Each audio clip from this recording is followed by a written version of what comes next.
Alright, hello everyone, and welcome back to another episode of Star Wars Mark of Balance. My name is Mark, and we have reached the end of Season 1 of Skeleton Crew. We don't know if there's going to be a Season 2, but the ending definitely left some threads open to be explored in the future, whether it's in Skeleton Crew Season 2, or if it's in another piece of the Mandoverse, another project like Mandalorian Grogu, or Dave Filoni's movie. We don't know, but they definitely left the door open with a pretty abrupt ending, to be honest, but I'll get into that a little bit more when I talk about the episode itself.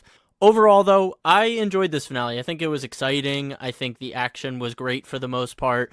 I think there were a lot of great character moments with all of the kids each getting a spotlight during this episode. Jod had a couple of those flash moments where you saw how brilliant Jude Law is and was during this entire season, and he brought it here for the finale.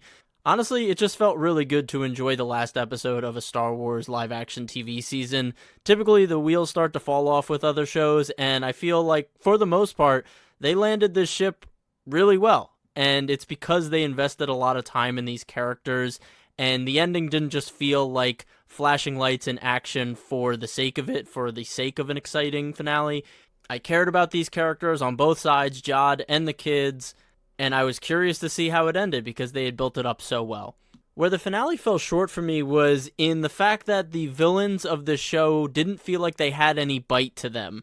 Jod, the pirates, they all felt very sanitized, and I'm not saying I wanted a massacre of all the civilians of At Aden or that I wanted the kids' parents to die or the kids to die, but it felt like halfway through the episode we had all of these threats of violence from Jod, and he never did anything towards the kid's parents like he said he would. Of course, there's some underlying subtext that Jod really didn't want to hurt anyone and he held himself back and he was all talk. But also, you look at the pirates in this episode, and when you think about pirates like in the Pirates of the Caribbean or just generally pirates, like they are ruthless people. And in this show, yeah, we see them shoot a couple civilian cars, but we don't see them really enact any violence on the citizens of At Aden. So it felt hard to feel like people were in danger. I know it's a bit of a stretch because, yeah, they were doing like an orbital bombardment, but I think you guys understand what I'm saying when it feels like sometimes Disney Star Wars TV feels like it has to neuter itself to appeal to a younger audience when it really doesn't have to. You think about the prequels, you think about Clone Wars, you think about Rebels in the later season, there are some dark moments, and looking back on this season and even looking back in this episode specifically, there's no true consequences. I mean, SM has died and been revived so many times in the show. He comes back towards the end of this episode. They do try to inject KB crash landing and potentially dying, but there was no explosion, so I was never really worried that she did die. Not saying I didn't appreciate the moment when the kids all meet up with KB and she's okay and they have the big group hug. I'm not saying that doesn't still hit. I'm just saying that I felt like a lot of this finale was just a lot of Jod saying, I'll hurt you, I promise I'll hurt you, stop doing what you're doing, I'm gonna hurt someone, and it never happens. You know, no one got shot, it would have felt a little bit more intense if Jod actually clipped Fern's mother or cut Wim's dad. I'm not a masochist, I'm just saying, like, stakes and violence are an important piece of storytelling and Star Wars, and I just felt like this finale felt neutered from a violence perspective, and I think it would have just been elevated if the pirates actually did some bad stuff. They kind of just give up in the end when the X-Wings show up, when realistically they could have maybe taken some hostages, they could have been like, we want to negotiate, or we'll start hurting civilians. That would open up a whole other can of worms, and I think they wanted to just wrap this up neatly. So I get it, but I can't help but feel a little shorted in the end when it came to the stakes of this finale. Piggybacking off of that, I felt like Jod felt a little dumber than he was before. He was so cunning and charming and smart, and in this finale, I feel like he just loses control of the situation pretty easily without the kids really doing anything clever. I mean, Wim coming up to him and being like, I just called the X-Wings, they're coming, and he engaged that conversation when, if they really called the X-Wings, why would they tell Jod to his face that they called the X-Wings? Jod should have seen through that. Again, there's a lot of subtext that could be drawn from Jod's character where he really does think these kids are such idiots and that they could never outsmart him, and it was just hubris, which maybe if I let this sit with me for a couple days, I'll come to be okay with that. But as of right now, I wanted Jod to be smarter in this finale, and it feels like they took him down a peg to get the kids to have a big win, when I feel like there could have been a more clever way to go about it. When I reflect on the finale, I feel like Fern was really underutilized here. I appreciate that Jod looked at her as the biggest threat, and that's why he wanted to keep her close. It really shows that he respects her as a leader and as a strong and capable individual, but this entire episode, she's kind of just telling her mom, do it, don't tell him, don't do it, and she really doesn't take any full action. She's kind of just supporting everyone else. And again, thematically, I could see what they're going for with her not being in the driver's seat and her having to rely on other people to save the day and maybe inspiring that in other people without physically leading them. Again, it just feels a little clumsy here. Wim and KB probably have the strongest finales, with Wim, again, being that optimist and that doe-eyed kid who wants the best for everyone and isn't afraid of anything because he doesn't know any better. And KB staying calm in a crash landing and being able to save the ship, concluding her arc of being able to operate on her own and not needing someone else to tell her what to do or supervise her. She can be independent, and I thought that was a good moment. Neil was able to hop on a turbo laser on top of a building, which I don't even know why he or when he learned that there was a turbo laser on that building, but he shoots at the pirate ship, shows him being brave and taking action. Personally, I wish his belief system would have been challenged here and that he was in a moral conundrum, because earlier in the season, he is very nonviolent. He tells a little girl in the village that you don't need to fight. He stands up for the kids against SM when he goes crazy, but I wouldn't consider that like an act of violence. He was really protecting those people by throwing a rock and forcing SM to turn his attention towards him. But here he's firing a turbo laser cannon at a pirate ship full of people, which he could hurt or potentially kill. That should have been something he mulled over or struggled with. Maybe have a shot of him holding the blaster, ready to take the shot, but being like, I don't know if this is right. Or hearing his parents be like, we need help, you need to save us, and then that spurring him to take action. Maybe I'm going a bit too deep on this type of stuff, but again, character arcs, whether it's for a kid's show or for an adult show, they should all be as fleshed out as possible. And I think there was a big opportunity here with Neil to have an even bigger moment, not just in an action sense, but in an emotional and cathartic sense for his arc this season. Sorry, I feel like I'm being really negative towards this finale, which I did enjoy. I had a good time watching. I just, again, want to give you my critiques and thoughts on where I think it could have been improved and could have been a much better finale and a better show overall. I want to jump to Jod, who, as I mentioned before, felt a bit neutered here, where he had all this bark but no bite. And I think they tease enough in this episode that he really didn't want to hurt anyone, and he was just using that mask of a villain to scare everyone to get what he wants, and it didn't work. These kids stood up to him, and he really couldn't go through with hurting them or their parents. I think that was ultimately the intention of Jod this episode. We have those moments where KB's ship goes down, and we get this close-up shot of him, and he's mulling over the fact that a kid potentially just died because of him and what he's doing, but he reflects that pain and that guilt onto the other people. He's like, oh, look what you did. It didn't have to be this way. And it really did affect him that KB almost died. He did have those moments with KB throughout this season. I thought that was a great moment. And then the moment where we get his backstory about where he came from, how he learned the Force. It seems that he had a master who escaped Order 66, and he received very little training from his master. She said he had potential, but she was ultimately hunted down by the Empire and was killed in front of him.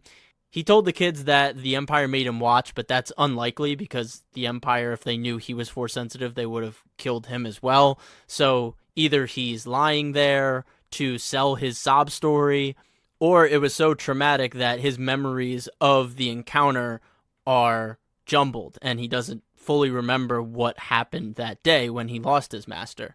But what I really like from his monologue when he's talking about his backstory is his philosophy around the pinpricks of light that he's fighting to survive and live in. And this is a great inversion of the typical idea of a spark of hope in Star Wars. You know, these little pockets of resistance, these little moments of rebellion that we see in Andor so well, or in the original trilogy. All of these can amount to a large flame or this large inferno of rebellion and hope for the entire galaxy. But Jod has a much more pessimistic outlook on these pinpricks of light, and that they are isolated corners of the galaxy that are taken by those who are strong enough or cunning enough to seek them out and protect them. And in this case, he wants to create his own little pinprick of light in the galaxy by getting rich and living how he wants to live. It's a very selfish outlook, but it is a very unique perspective in the Star Wars galaxy that I really appreciated coming out of this show. Jude Law and Jod have not disappointed in this series as a whole. Like I said, he was a bit underwhelming in this finale, but I think the themes, I think the intrigue, I think the morality of his character are so interesting, and I am so excited to see him in future projects potentially, because they definitely leave the door open. He gets this really great send-off at the end of the episode when the ship's going down, and Mick Giacchino's score was fantastic in this episode again. I think these past two episodes, the score has really come alive and been a lot more of a character in the show. And I think this last scene when the ship's going down and Jod's looking out the window is really elevated by a fantastic score.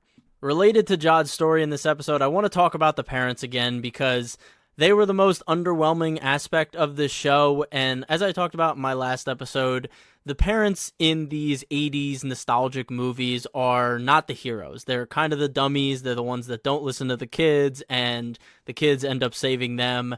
And in this show, they unfortunately follow that trope. I mean, we get some rebellion from Wim's dad, Wendell, and Kerry Condon's character.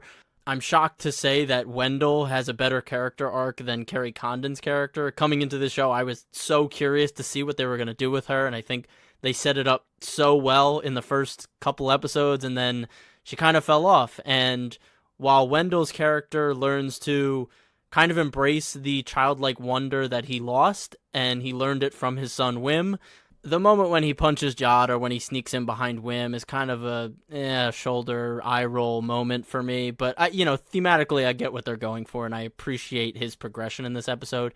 Kerry Condon's character, on the other hand, I felt really underwhelmed by, and I think they really dropped the ball with her, because I think they had a cool opportunity to, of course, show her in the first couple episodes as someone who is all bought into this system. She's completely brainwashed by all the propaganda. And I think over time we could have started to peel back the layers of her not trusting the system that she's so enamored with. And yeah, throughout the season she has her little moments of rebellion against that system.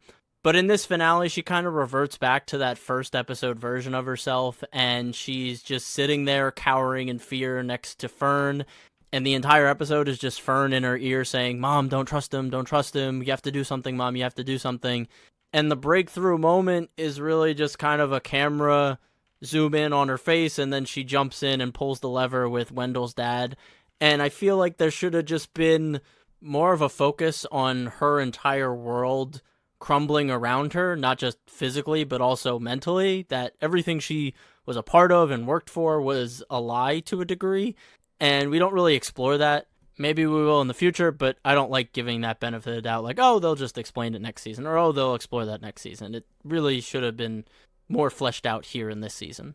And it's Kerry Condon. I mean, this is Kerry Condon we're talking about, and she really doesn't get that much to chew on in this entire season, and it's really puzzling why they even chose her if they were going to kind of just push her to the background.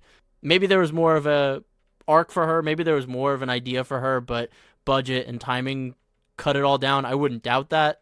Again, this show had a very tough time getting to 40-minute episodes throughout this season, so it seems like there were some limitations, but we'll never know that. One good thing I'll say about her character, and it's really an adjacent compliment because it's more how her character fits in with the entire thematic message of the show, and that is the theme of breaking your own protocol, exploring and exposing yourself to the outside world and experiencing new things. And even though it could be scary, there's a lot of unknown, there's a lot of darkness. The risk is worth the reward. And when you look at all the characters and even the planet of At-Adden itself, they all contribute to this theme. You know, SM starts the show very protocol heavy, very much living by the pirate code. And by the end, he breaks the pirate code to help the kids. At-Adden is this sheltered planet, and all these people don't know anything but their world, and they're very content to just live in that world. But then when the shield comes down around their planet and they all see how vast the galaxy is, it's scary, but it's also exciting that they now have that same opportunity that the kids have.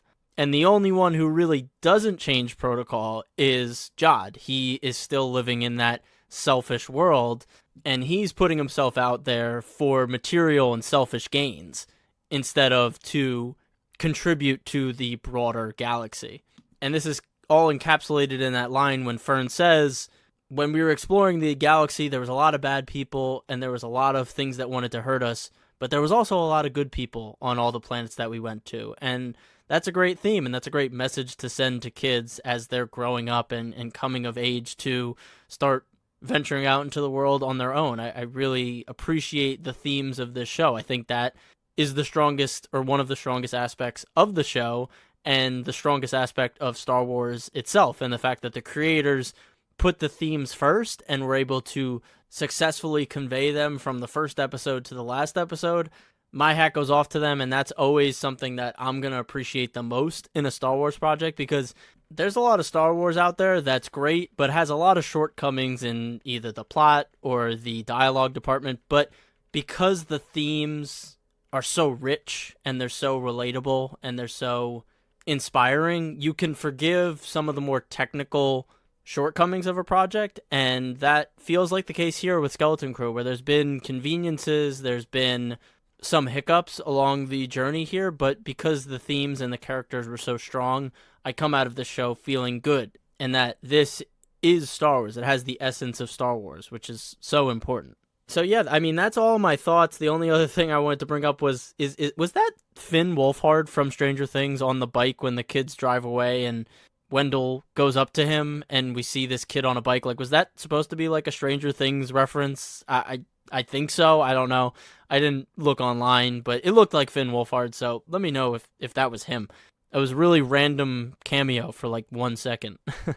So yeah, I guess it's time to reflect and take stock on this season of Skeleton Crew. We don't know the future of this show. It seems like they have the door open for more, but based on the Nielsen ratings of the first couple episodes, it hasn't cracked the top 10 of TV shows, and that's really sad because this is a Star Wars live-action TV show, and people aren't tuning in the numbers that they should be, and that's definitely blowback from The Acolyte and all of the other pent-up bad blood towards Disney Star Wars that has been boiling up over the years, and I think Acolyte finally just broke the dam, and now people are just apathetic towards Star Wars, and unfortunately Skeleton Crew is bearing the brunt of that now, and it might not get a second season because the viewership is so low, and Disney's like, we don't want to sink another $150 million into a show that's not going to pay back dividends. And again, that's also due to the budget being way too high for a simple show like this. Disney simply needs to figure out how to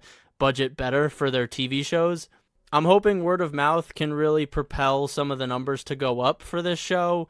I know that was very prominent with season 1 of Andor. People didn't know what the heck it was, and then everyone's like, yo, this is one of the best shows on TV, and then by the end, it had all the awards nominations, it won a Peabody, and now I think season 2 is going to have really good viewership from the critical audience and then also the general audience who may have missed out when it was first airing. So I'm very optimistic for season 2 of Andor. I want Skeleton to do well because I want them to see that new characters and new stories are a good thing in Star Wars, and that not everything needs to be connected or needs to feature a big Star Wars character. But unfortunately, I don't think Disney is going to receive that message. Even if the show did well, I don't know if they would get that message out of it. They would probably just say, oh, sweet, let's do another season or something like that. I don't know. I've said this a couple times throughout this season of the show, but I really do think this was originally pitched as a movie. I think because the budget is $140 million and really all the episodes couldn't break 35 minutes, I think they could have trimmed down some things and had a nice, tight 2.5 hour Star Wars movie. It would have maybe felt grander. I think they would have been given a little bit more wiggle room to have a bit more violence injected into it to raise the stakes. But this is all a symptom of Disney being too afraid to release a Star Wars movie. And it's really unfortunate because I think the biggest thing hampering all these Star Wars TV shows is that, one, they weren't supposed to be TV shows, but Disney made them into TV shows. And two, they feel so constrained outside of Andor, which really captured the grandiose nature of Star Wars, and that's because it has a $650 million budget between the two seasons. But every other show just feels so small and constricted, and I think it goes against the nature of Star Wars, which is supposed to be a grand space opera. And even though Skeleton Crew, I appreciated it being a small story, I still think it could have benefited from being on the big screen. I think they could have made some money from old heads who grew up with Star Wars and they see something that is very reminiscent of other properties that they grew up on. It would get new, young fans into Star Wars. I think Skeleton Crew really just should have been a movie, but we're in an age where Disney made Mandalorian Season 1. It was fantastic. It was a global phenomenon. They're like, oh, we could just keep making TV shows and we don't have to go to the movie theaters because that's where we get screwed.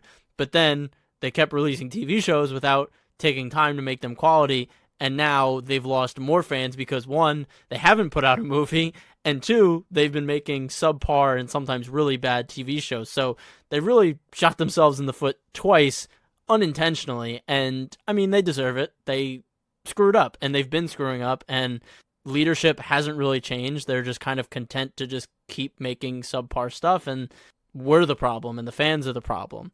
And I haven't really been keeping up with the online discourse around Skeleton Crew. I know it's overwhelmingly positive. Not everyone loves it, but most people are like, yeah, that's good. Yeah, I enjoyed that. Just reinforcing the idea that, yeah, Star Wars fans just want good Star Wars, and when Star Wars isn't good, they're very vocal about it, as they should be. It's something they care about.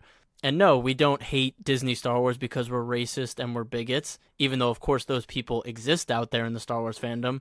We're disappointed in Disney Star Wars because we're not being delivered good Star Wars, and that's always been the main focus of all the critiques that have been leveled against Disney. It's not all this other noise that is amplified because it's politically charged. And again, if you zoom out and you look at these good Star Wars shows, Skeleton Crew, Andor, Mandalorian's early seasons, they all feature diverse casts, and there was never any issue then. That's not excusing the terrible things that were said to the cast and creators of Obi-Wan or The Acolyte. It's just saying that the Star Wars fandom isn't full of racists and bigots as we've been painted to be, because we haven't been happy with Disney Star Wars. Sorry, that was a tangent, but it felt pertinent to kind of wrap up the state of Disney Star Wars with the end of Skeleton Crew, because it feels like there has been a shift, and I just wanted to get my thoughts out there on it. But yeah, Skeleton Crew, really enjoyable. I think there were some shortcomings throughout the season that held it back from being a truly great Star Wars show, but there were definitely great moments in here. I enjoyed pretty much every episode. The characters were really likable. Jod was awesome. The practical effects, the special effects, the direction, the music, all of it felt like the quality that we should expect, at least expect, from Disney Star Wars live-action TV shows with hundreds of millions of dollars of budget. It was refreshing. It wasn't the most original show, but it wore its influences on its sleeve, but it also did a great job of dropping those influences into the Star Wars galaxy and making it feel natural and feel believable, and I appreciate it for that. So thank you guys so much if you've been listening to all these episodes covering Skeleton Crew. I really appreciate it. Please leave a review on whatever streaming platform you're listening to this on. If you're watching this or listening to this on YouTube, please leave a like and subscribe, comment, let me know your thoughts. I really appreciate everyone coming out to listen to me and taking time out of your day to hear my thoughts and perspectives on Star Wars.